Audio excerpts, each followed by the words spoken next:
Now we are live here at the station of Chat Chat House. So, ngayon, may mga interview tayo about sa Katniel na sinasabi nila nag-broke up. So, ano masasabi talaga ni Catherine? Catherine Ragnog Kagang. Let's go.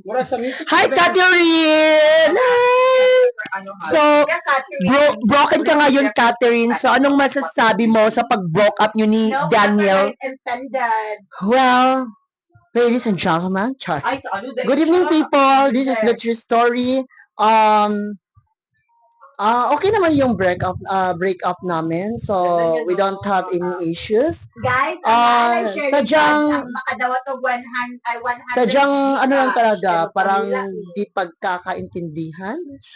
Ganun lang to yung mga issues na. Like and share. So, and ano yung follow. nasabi mo, masakit ba or something yung broke up yun ni Daniel? Ano ba? If you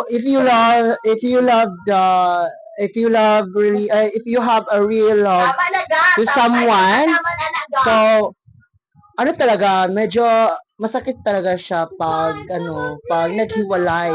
Kasi hindi kasi madaling sabihin na ganun-ganun na lang, di masakit yung sasabihin ng iba.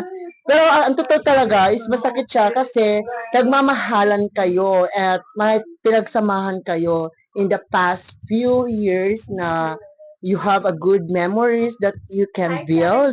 So, that's why hindi madaling sabihin na hindi masakit. Pero ang sabi daw nila, nag-break up si Daniel dahil sa pag-take mo ng herdoms. Question. Yung herdoms na from his to his, parang ganun. Ay, sorry. Spanish. Ladies and gentlemen, ang break-up talaga namin ay dahil sa black hair.